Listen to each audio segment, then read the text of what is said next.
सुबह का समय था। अनु ने रसोई में गैस चूल्हा चालू ही किया था कि पीछे से आवाज आई, अब शुरू हुआ है काम, 9 बज गए और तवा अभी चढ़ रहा है। कहते हुए सावित्री जी किचन में आ गई। सास की आवाज सुन अनु ने पलट कर देखा। सावित्री जी के चेहरे पर गुस्सा और आंखों में ज्वाला धधक रही थी। सास का विकराल रूप देख डर गई वो। माँ जी, बस 2 मिनट, आटा गूंथ लिया है, बस रोटियां सेक रही हूँ। 2 मिनट? तेरे 2 मिनट में तो राजेश ऑफिस पहुंच जाता है बहू। सबको भूखा रखना है क्या? अनु ने गहरी सांस ली।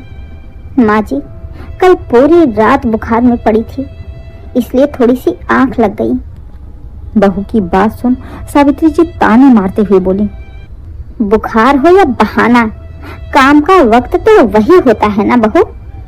ये शरीर क्या है, ये तो जैसे छुट्टी मांगता ही रहता है, लेकिन इसे जबरदस्ती चलाना तुम्हारा काम है।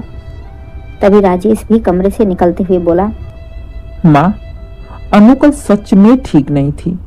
पूरी रात उसे जबरदस्त बुखार था, थोड़ा आराम करने दो। हाँ हाँ, अब बेटा भी माँ को ही गलत बोलेगा, अब तो सब कुछ पत्नी ही है।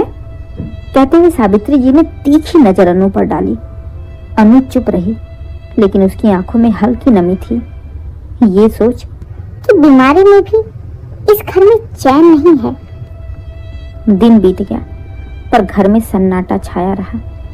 अनु ने पूरे दिन काम किया, एक शब्द नहीं बोली।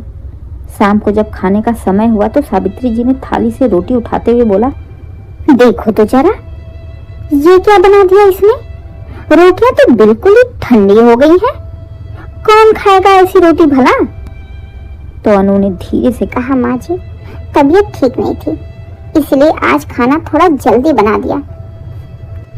खड़े होकर गरम गरम रोटियां बनाने का मन नहीं हो रहा था, इसलिए रोटियां ठंडी हो गई हैं। बस बहू, बहुत हो गया, अब कोई बहाना नहीं सुनना मुझे। कहते हुए सावित्री जी ने रोटी थाली में फेंकी और उठ गई। तो राजेश ने कहा, माँ, ये तरीका सही नहीं है। अनु हर दिन मेहनत करती है, हर दिन आपको गरम गरम रोटी देती है। आज उसकी तबीयत ठीक नहीं है, फिर भी खाना बना दी, यही बड़ी बात है। आप बात बात पर उसे ताने क्यों देती हैं? आखिर वो भी तो इंसान है ना। बेटे की बात सुन सावित्री जी और भड़क गई और गुस्से में बोली, तू मत बोल बेटा, 1000 बार बोला है कि घर में औरतों की बातों में मत पड़, अपने काम पर ध्यान दे। माँ की डांट सुन राजेश चुप हो गया। तो अनु चुपचाप वहां से जाकर बालकनी में बैठ गई। उसकी आंखों में आंसू और चेहरे पर ठहराव था, बिल्कुल शांत थी वो। तभी राजेश भी वहां आ गया। अनु को उदास देख बोला, अनु, माँ का गुस्सा ऐसा ही है, तुम दिल पर मत लेना। अनु ने धीरे से कहा, गुस्सा नहीं राजेश जी, मैं सोच रही हूँ कि माँ जी को मुझसे इतनी शिकायत क्यों है। आखिर क्या किया है मैंने और क्या नहीं करती हूँ इस घर के लिए। फिर भी राजेश भी सोच में पड़ गया, इसलिए कुछ सोचते हुए उसने अनु से कहा, अनु, मेरी बात ध्यान से सुनो। कहते हुए उसने अनु के कान में कुछ कहा और अगले ही दिन अनु ने कुछ भी नहीं कहा। सुबह उठकर रसोई में चाय बनाई और सावित्री जी के लिए एक छोटी सी प्लेट में पराठा और अचार रख दिया और पास में ही एक पर्ची रख दी। पर्ची पर लिखा था, माँ जी, मैं मायके जा रही हूँ हमेशा के लिए। मुझे पता है मैं आपकी पसंद की बहू नहीं हूँ। मैंने बहुत कोशिश की आपको खुश करने की, ये सोचकर कि किसी दिन आपकी मन की बन जाऊं, लेकिन मैं फेल हो गई, मैं हार गई। इसलिए यहाँ से हमेशा हमेशा के लिए जा रही हूँ। बस जाते जाते नाश्ता बना दिया है, क्योंकि खाली पेट आपको गुस्सा ज्यादा आता है।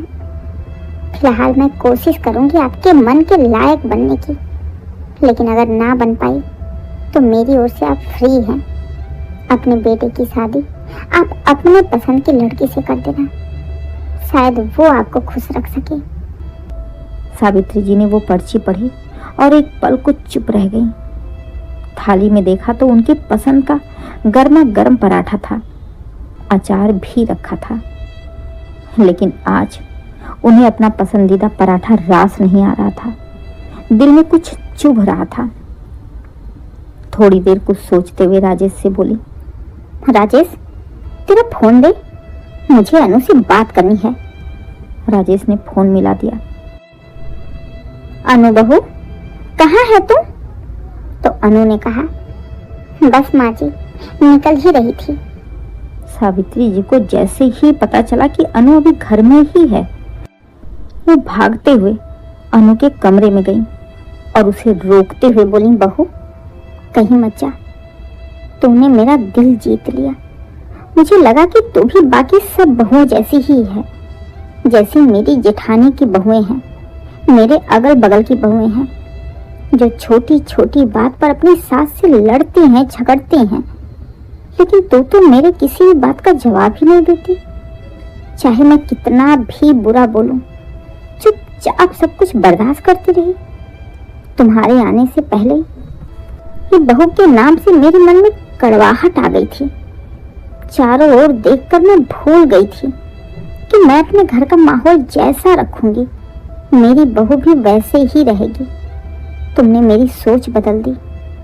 मैं इतनी बुरी सास नहीं हूँ, बस मन की कड़वाहट थी जो बार बार निकलकर बाहर आ रही थी। मैं तुम्हें हमेशा से दबा के रखना चाहती थी ताकि तुम अपना सर न उठा सको।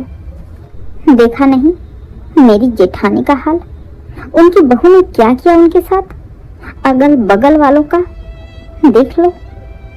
बस उनका हाल देखकर मैं अपने बारे में सोचकर डर जाती थी और इन सब के चक्कर में मैं ये भूल गई कि बहू बुरी नहीं होती है अगर सास अच्छी हो तो।